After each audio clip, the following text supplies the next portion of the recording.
ఈ రోజున దోర్సానిపాటి గ్రామంలో మా నాయకుల్ని కార్యకర్తల్ని కొంతమందిని కావాలని కక్షపూరితంగా లేనిపోని కేసులు పెట్టి అక్రమ అరెస్టు చేసి వీళ్ళని రిమాండ్కి పంపించడం జరిగింది. అంటే ఈ రోజున వీళ్ళని రిమాండ్కి పంపించడానికి గల కారణాలు ఏమన్నా ఉన్నాయా అని మనం పరిశీలిస్తే డిసెంబర్ 21వ తేదీన జగనన్న బర్త్డే ఇక్కడ ఘనంగా చేయడం, మా నియోజకవర్గంలో ప్రతి గ్రామంలో కూడా అసలు పెద్ద ఎత్తున అంటే మేము అధికారంలో ఉన్నామా మేము ఓడిపోయి ఉన్నామా అనే ఆలోచన వచ్చే విధంగా అంత ఘనంగా జగనన్న బర్త్డేలు జరగడం. అక్కడ రామసింగవరం గ్రామంలో ఒక ఫ్లెక్సీ మీద ఒక సినీ డైలాగ్ వేస్తే దాన్ని రాద్ధాంతం చేసి అక్కడ ఎవరైతే ఫ్లెక్సీ వేయించారో ఆ పిల్లలందరి మీద కేసులు కట్టి వాళ్ళ మీద ఎఫ్ఐఆర్ ఫైల్ చేశారు. వాళ్ళని కూడా రిమాండ్కి పంపించడానికి ట్రై చేశారు, కానీ లేదు, వాళ్ళకి బెయిల్ రప్పించగలిగాం. అలానే చోడవరం గ్రామంలో కూడా ఈ పొట్టేళ్ళని వేశారు, ఏదో రక్తాభిషేకం చేశారని చెప్పేసి ఏదో హింసను ప్రేరేపించేస్తున్నాం అన్నట్టు, ఏదో జరగకూడని ఏవో జరిగినవి అన్నట్టు చాలా అంటే ఎంత దారుణంగా మాట్లాడారంటే వీళ్ళు. అసలు ఈ ప్రపంచంలో ఇవి ఎక్కడా జరగలేదు, ఇక్కడే వైసీపీ వాళ్ళే వైసీపీ కార్యకర్తలే చేస్తున్నారు అన్నట్టు చిత్రీకరించడానికి చాలా ప్రయత్నాలు చేశారు. దానికి తోడు ఎక్కడ మళ్ళీ వీళ్ళకి బెయిల్ వచ్చేస్తుందా అని చెప్పేసి లేనిపోని నాటు సారాన్ని కూడా తీసుకొచ్చి అందులో ఇంక్లూడ్ చేసి వాళ్ళని ఎట్లయినా రిమాండ్కి పంపాలని ప్రయత్నం చేశారు. మళ్ళీ భగవంతుడి దయ వల్ల మన సెంట్రల్ లీగల్ టీం వాళ్ళ ప్రోత్సాహంతో వాళ్ళకు కూడా బెయిల్ రావడం జరిగింది. అంటే ఇక్కడ ఎలా ఉంది అంటే మనం ఎంత ప్రయత్నం చేసినా కూడా ఏదో ఒక విధంగా వీళ్ళు బెయిల్ తీసుకుని బయటకు వచ్చేస్తున్నారు. వీళ్ళని ఇంకా ఎట్టి పరిస్థితులు ఈ దోర్సానిపాడు గ్రామానికి సంబంధించిన వాళ్ళని వదిలిపెట్టకూడదు. వీళ్ళకి ఇళ్ల స్థలాలు ఇప్పించే విషయంలో ఆ రోజున మన జగనన్న ప్రభుత్వంలో వీళ్ళకి ఇళ్ల స్థలాలు ఇప్పించే ప్రక్రియలో ఇక్కడ ప్రభుత్వ భూమి ఉంటే దాని మీద టీడీపీ నాయకులే కొంతమంది కోర్టుకు వెళ్ళి ఇళ్ల స్థలాలు రాకుండా ఆపారు. మీ వాళ్ళే ఆపారని చెప్పి ప్రచారానికి వచ్చిన వెంకటరాజుని ఇక్కడ నిలదీశారన్న ఒక సాకుతో వీళ్ళు ఏం చేశారంటే ఈ రోజున ఎట్టి పరిస్థితిలో ఇక్కడ సర్పంచ్గా ఉన్న సిద్ధిరాజు గారిని కానీ అలానే ఆయన అనుచరులుగా ఉన్న డీజేని కానీ మహేష్ని కానీ ఇలాంటి యువకులందరినీ కూడా ఈ రోజున ఎట్లయినా రిమాండ్కి పంపాలన్న ఉద్దేశంతో లేనిపోని కేసులన్నీ కూడా పెట్టేసి మొత్తానికి వాళ్ళు అనుకున్నది సాధించి రిమాండ్కి పంపించడం జరిగింది. అంటే ఈ రోజున ఇక్కడ ఈ గోపాలపురం నియోజకవర్గంలో స్వయంగా వెంకటరాజు గారు మాట్లాడిన మాటలే ఏంటంటే ఆయన దగ్గర ఒక రెడ్ బుక్ ఉందంట.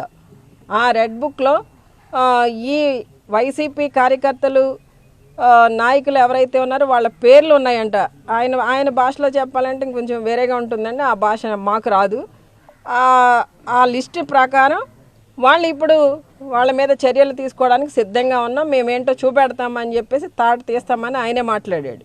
అంటే ఒక ప్రజాప్రతినిధిగా ఉన్న ఆయన ఏ విధంగా మాట్లాడాలి, ఆయన భాష ఎట్లా ఉండాలి, ఈ రోజున అదేమీ లేదు. ఈ రోజున ఎంతసేపు కూడా ఈ నియోజకవర్గానికి చేసిన అభివృద్ధి అయితే ఏమీ లేదు. ఈ సంపద సృష్టిస్తామని చెప్పారు ఆయన నాయకుడు, అది లేదు. ఏ సూపర్ 6 ఇస్తామని చెప్పారు, అవి లేదు. ఒక్క పెన్షన్ ఒకటి ఇస్తున్నారు, మొత్తం అన్నీ చేసేసామని అనంతపురంలో సక్సెస్ మీట్ ఒకటి పెట్టుకున్నారు.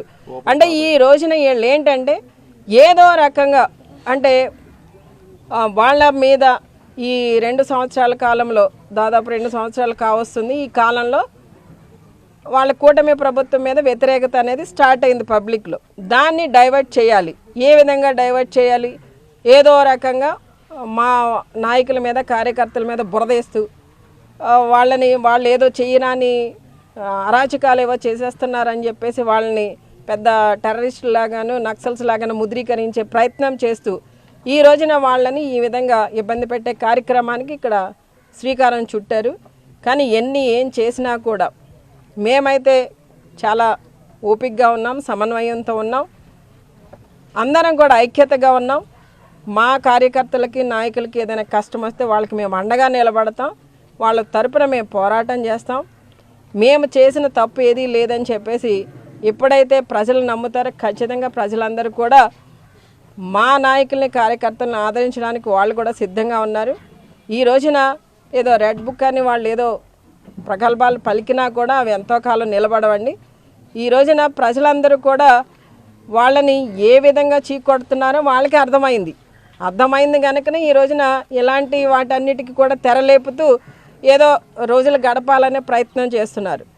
నిజంగా వాళ్ళకి చిత్తశుద్ధి అనేది ఉంటే వాళ్ళు ఏవైతే ప్రామిస్ చేశారో అవి నెరవేర్చండి. ప్రజలకు మంచి చేయడానికి వాళ్ళు ఎన్నుకున్నారు కనుక ప్రజలకి మంచి చేయమని మేము చెప్తున్నాం. అంతేగాని ఈ విధంగా మా వైసీపీ నాయకుల్ని కార్యకర్తల మీద లేనిపోని అక్రమ కేసులన్నీ కట్టి ఆ పోలీసుల్ని వాళ్ళ కార్యకర్తల్లా ఉపయోగించుకుంటూ ఈ రోజున ఈ విధంగా బిహేవ్ చేయడం అనేది కరెక్ట్ కాదని వారికి మీడియా ముఖంగా తెలియజేస్తున్నాను.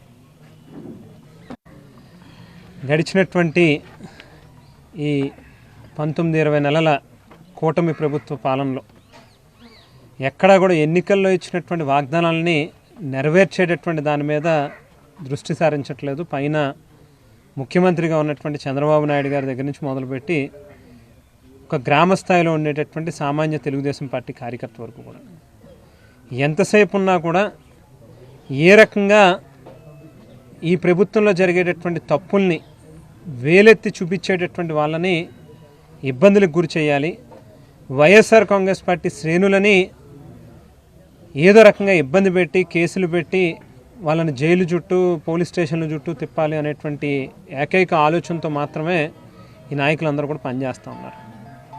మరి ఇవాళ గోపాలపురం నియోజకవర్గంలో మరి పైన నాయకుడు ఏ రకంగా ఉంటాడో వారిని ఆదర్శంగా తీసుకుని కింద పనిచేసేటటువంటి వాళ్ళు కూడా అదే రకంగా ముందుకు వెళ్తారు. కాబట్టి స్థానిక శాసనసభ్యుడు మద్దిపాటి వెంకటరాజు గారు కావచ్చు, లేకపోతే ప్రతి గ్రామంలోనే ఉన్నటువంటి కూటమి పార్టీకి సంబంధించినటువంటి నాయకులు కావచ్చు, వారు కూడా చంద్రబాబు నాయుడు గారు వారి తనయులు లోకేష్ మాదిరిగానే మాకు రాజ్యాంగం ఉంది, డాక్టర్ బాబాసాహెబ్ అంబేద్కర్ గారు రాసినటువంటి రాజ్యాంగంతో పని లేదు, మేము రెడ్ బుక్ రాజ్యాంగం ద్వారా మా ఇష్టానుసారంగా ఈ రాష్ట్రంలో పరిపాలన చేస్తాం ఒక నియంతలాగా అనేటువంటి ఒక ధోరణిలో ఏదైతే వారి నాయకుడు ఒక దారి చూపిస్తూ ఉన్నారో అదే మార్గాన్ని ఎంచుకుని మరి వేళ ఈ గోపాలపురం నియోజకవర్గంలో జరుగుతున్నటువంటి అక్రమ కేసులు కూడా అదే పద్ధతిలో ముందుకు వెళ్తూ ఉన్నటువంటి పరిస్థితి. వేళ స్వయంగా స్థానిక శాసనసభ్యుడు మద్దిపాటి వెంకటరాజు గారు మాట్లాడినటువంటి 4 మాటలు ఒక్కసారి గమనించారు.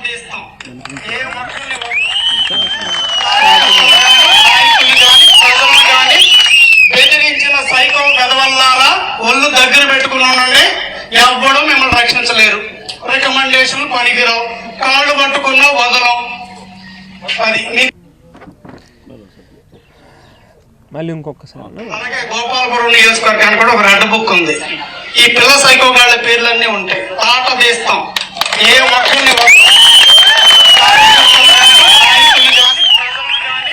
ఇవాళ వీళ్ళు ఏమని అనుకుంటున్నారనంటే తాట తీస్తాం, కాలు పట్టుకున్నా మేము క్షమించాం. అసలు ఈ భాష ఇవన్నీ కూడా గమనిస్తే మీరు ప్రజల కాళ్ళు పట్టుకుని వాళ్ళ చుట్టూ ప్రదక్షిణలు చేసి లేనిపోని అబద్ధాలు చెప్పి పదే పదే మాకు ఒకసారి అవకాశం ఇవ్వండి అని చెప్పి మీరు శాసనసభ్యులుగా ఎక్కడ గెలుపొందడం, పైన ఏమో మీరు చెప్పినటువంటి సూపర్ 6 రకరకాల హామీలు చెప్పి అధికారంలోకి వచ్చి ఈవేళకి ఇచ్చినటువంటి హామీలు మాత్రం నెరవేర్చరు. కానీ తాట తీస్తాం, ఎవరు తాట తీస్తారు? మీరు ఒక 6 నెలలు ఆగితే మీరు రోడ్ల మీదకి వస్తే ప్రజలు మీ తాట తీయడానికి సిద్ధంగా ఉన్నారు. మీరు చట్టసభల్లోకి ప్రజలు మీకు అవకాశం ఇచ్చింది ప్రజలకి మంచి చేయడానికి.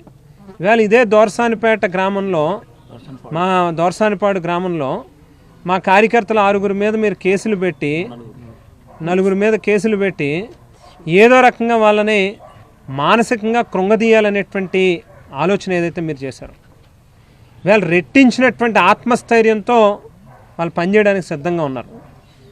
ఎందుకు వీళ్ళ మీద కేసులు పెట్టాం, ఎందుకు అనవసరంగా తప్పుడు కేసులు పెట్టి వీళ్ళని ఇబ్బంది పెట్టడానికి గురి చేసాం, వీళ్ళలో ఎంత కాన్ఫిడెన్స్ వస్తుందా అని చెప్పి ఖచ్చితంగా రేపన్నాడు మీరే చంపలేసుకునేటటువంటి పరిస్థితి వస్తుంది అనేటువంటి విషయం మాత్రం గుర్తుపెట్టుకోండి. వాళ్ళ ఈ నియోజకవర్గంలో పోలీస్ వ్యవస్థ ఒక కాకి చొక్కా వేసుకుని యూనిఫామ్ వేసుకున్నటువంటి ఒక ఎస్ఐ తెలుగుదేశం పార్టీ నాయకులు పుట్టినరోజు కార్యక్రమాలకి, ఇది ఇతనికి ఏదైనా అంత సరదా ఉంటే పోనీ ఏదో ఒక పుట్టినరోజు ఫంక్షన్ జరుగుతుంది, యూనిఫామ్ లేకుండా పోనీ ఏదో ఒక చుట్టరికం ఉంది, లేకపోతే బంధుత్వం ఉంది, లేకపోతే ఏదో ఒక వాళ్ళకి వీళ్ళకి ఏదో సమ్ ఫ్యామిలీ అసోసియేషన్ ఉంది అని అంటే వెళ్ళొచ్చు. అసలు ఏ రకంగా ఒక యూనిఫామ్ వేసుకుని తెలుగుదేశం పార్టీ కార్యకర్తకు సంబంధించినటువంటి పుట్టినరోజు వేడుకలు నిర్వహిస్తారండి వీళ్ళు? అంటే పూర్తిగా ఇక్కడ ఉన్నటువంటి పోలీస్ వ్యవస్థ అంతా కూడా తెలుగుదేశం పార్టీ వాళ్ళకి ఒక చెంచాగిరి చేసేటటువంటి దారిలో వెళ్తూ ఉన్నారు. వాళ్ళు ఒకటే చెప్తా ఉన్నాం, పోలీసు డిపార్ట్మెంట్లో ఉండేటటువంటి ఎవరైతే అధికార పార్టీ కొమ్ము కాస్తున్నటువంటి నాయకులకి కావచ్చు, లేకపోతే పోలీసు డిపార్ట్మెంట్లో ఉన్నటువంటి అధికారులకి కావచ్చు, లేకపోతే ఎవరైతే బాగా విర్రవీగుతూ ఉన్నారో ఇక్కడ స్థానిక శాసనసభ్యుడు వెంకటరాజు గారికి కానీ, మీ మాటలకి మీరు పలికేటటువంటి ప్రగల్భాలకి భయపడిపోయి ఇక్కడ ఏదో కంగారు పడిపోయేటటువంటి వాళ్ళు ఎవరు లేరు. హోంమంత్రిగా పనిచేసినప్పుడు కూడా మా అక్క వనిత గారు చాలా గౌరవం తీసుకొచ్చేటట్టుగా ఆ పదవికి ఎక్కడ ఎవరిని ఇబ్బంది పెట్టాలనేటువంటి కార్యక్రమం చేయలేదు. లా అండ్ ఆర్డర్ని ఏ రకంగా కాపాడాలి, చట్టపరంగా ఎవరైనా తప్పు చేస్తే వారిని ఏ రకంగా వారికి న్యాయం కోరి వచ్చినటువంటి వాళ్ళకి న్యాయం జరగాలి, తప్పు చేసినటువంటి వాళ్ళకి శిక్ష పడాలనేటువంటిది చట్ట పరిధిలోనే పనిచేశారు ఆమె. ఏదో ఆమె మంచితనాన్ని ఊరికి ఏదో తమాషాగా తీసుకుని పర్లేదులే ఆవిడేం హోంమంత్రిగా ఉన్నప్పుడే ఎవరిని ఏం చేయలేదు కదా, ఇవాళ అధికారంలో లేరు కాబట్టి మనం ఏం చేసినా చెల్లుబాటు అవుద్దని అనుకుంటే, ఇది ఆడావిడే కదా మన ఇష్టం వచ్చినట్టుగా మనం చేస్తే ఏం పర్లేదులని అనుకుంటే ఆడామే అయి ఉండొచ్చు. లేకపోతే వనిత గారు చాలా మీకు ఒక ఏదో చూడడానికి చాలా కామ్గా పెద్దగా ఎవరి మీద పెద్ద రియాక్ట్ ఎవరైనా అనుకోవచ్చేమో. మీరు ఇదే పద్ధతి కొనసాగితే మాత్రం ఖచ్చితంగా ఆడామే వనిత గారే మీకు ఆది పరాశక్తి కింద కనిపిస్తుంది అనేటువంటి విషయాన్ని మాత్రం దయచేసి గుర్తుపెట్టుకోమని చెప్పి సందర్భంగా తెలియజేస్తామండి. దయచేసి ఇప్పటికైనా మీ పద్ధతులు మార్చుకుని ఇదే దోర్సానిపాడు గ్రామంలో మా హయాంలో మా ప్రభుత్వంలో 300 మందికి ఇళ్ల పట్టాలు ఇస్తే ఆ పట్టాలు రానివ్వకుండా అడ్డుకున్నారు మీరు. ఈవేళకి కూడా పేదవాళ్ళు, ఇల్లు లేనటువంటి వాళ్ళు, నిరుపేదలు ఎప్పుడు మనకు ఆ పట్టా వస్తుందిరా బాబు, ఏదో 4 అడుగులు ఈ భూమి మీద ఏదో మనకి చిన్న స్థలం దొరికితే ఇల్లు కట్టుకుందాం అని చెప్పి ఎదురు చూస్తున్నటువంటి వాళ్ళు ఉన్నారు. మా హయాంలో మేమే ల్యాండ్ ఎక్విజిషన్ చేసి మీ కారణంగా అడ్డుపడి ఇళ్ల పట్టాలు ఇవ్వనటువంటి వాళ్ళు. దయచేసి మీకు ఏదైనా కాస్త చిత్తశుద్ధి అనేది ఉంటే ప్రజల పట్ల మీకు ఇచ్చినటువంటి అవకాశాన్ని, అధికారాన్ని ఏ రకంగా ఇళ్ల పట్టాల సమస్యను పరిష్కారం చేయాలనేటువంటి దాని మీద దృష్టి పెట్టండి. లేకపోతే ఇదే గ్రామంలో మీరు అధికారంలోకి వచ్చిన తర్వాత చదువుకుంటున్నటువంటి పిల్లలకి ఆ చదువుని దూరం చేసేటట్టుగా ఏదైతే మీరు ఉన్నటువంటి తరగతుల్ని తగ్గించేశారో, 6th, 7th, 8th స్టాండర్డ్ 3 తరగతులను కూడా తగ్గించేసి పక్క గ్రామానికి పోయి చదువుకోమని అంటున్నారు మీరు. దయచేసి మీకు ఏదైనా అధికారం వచ్చింది మనకేని అనుకుంటే 4 మంచి పనులు చేయండి. మేము అవకాశం వచ్చినప్పుడు 4 ట్యాంకులు, వాటర్ ట్యాంకులు ఏ రకంగా కట్టి ప్రజలకు మంచినీళ్ళు ఇవ్వాలి, త్రాగునీరు ఇవ్వాలి, 4 రోడ్లు వేయాలి, 4 డ్రైన్లు కట్టాలి, ఇల్లు లేని వాళ్ళకి ఇళ్ళ పట్టాలు ఇవ్వాలి అనేటువంటి దాని మీదే దృష్టి పెట్టాం, పనిచేసాం తప్పితే 4 కేసులు పెట్టాలి, పోలీస్ స్టేషన్లు చుట్టూ తిప్పాలనేటువంటి దాని మీద పెట్టలే. మీరు కనుక ఇది కొనసాగిస్తే మీరు ఏదైతే సంస్కృతి సాంప్రదాయం వేళ ప్రారంభించారో రేపు మీకే చుట్టుకుంటుంది. అది మీరు దీనికి మించి రేపు మీరు ఇబ్బంది పడేటటువంటి పరిస్థితి ఉంటుంది అనేటువంటిది మాత్రం దయచేసి దృష్టిలో పెట్టుకుని, పర్లేదు మనకే ఇబ్బంది లేదని అనుకుంటే మీకు నచ్చినట్టుగా చేయండి. అదే రకంగా పోలీస్ అధికారులకు కూడా దయచేసి ఒకటే చెప్తా ఉన్నాం, మీరు మీ బాధ్యత, మీరు ఏదైతే చట్టాన్ని కాపాడాల్సినటువంటి కార్యక్రమం చేయాలో మీ విధులని, మీ బాధ్యతల్ని గుర్తుపెట్టుకుని గుర్తెరిగి పనిచేయండి దయచేసి. లేదు వెంకటరాజు గారు ఏం చెప్తే చేద్దాం, లేకపోతే తెలుగుదేశం పార్టీ వాళ్ళు ఏం చెప్తే చేద్దాం అని అనుకుంటే వాళ్ళ దగ్గర ఒక చిన్న క్లారిటీ మాత్రం తీసుకోండి. అయ్యా వెంకటరాజు గారు, రేపు ఏదైనా 2029లో తేడా వచ్చిందనుకోండి, అప్పుడు మీరు ఏమైనా మమ్మల్ని కాస్తారా అని చెప్పి ఒక్కసారి ఆయన్ని కాస్త క్లారిటీ తీసుకోండి. పర్లేదు నేను ఉన్నాను మీకు అని చెప్తే ఆయన ఓకే మీరు గో హెడ్, మీకు నచ్చినట్టుగా చేయండి.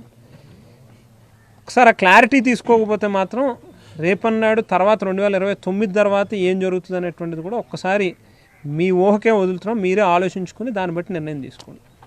అలాగే మా కార్యకర్తలకు కూడా స్పష్టంగా చెప్తా ఉన్నాం, ఎక్కడెక్కడైతే ఈ రకంగా కేసులు పెట్టి ఇబ్బందులు పెడతా ఉన్నారు వాళ్ళందరూ ఇంకా వాళ్ళ ధైర్యం పెరుగుతుంది తప్పితే ఎక్కడా కూడా వాళ్ళు ఏమీ కృంగిపోయేటటువంటి పరిస్థితి లేదు. వీళ్ళందరూ కూడా మా నాయకుడు జగనన్న దృష్టిలో కూడా ఉన్నారు. ఎవరెవరికైతే ఒక ఎఫ్ఐఆర్ పడుతుందో వాళ్ళందరికీ ఇంకో 4 మార్కులు ఎక్కువ పడుతున్నట్టు.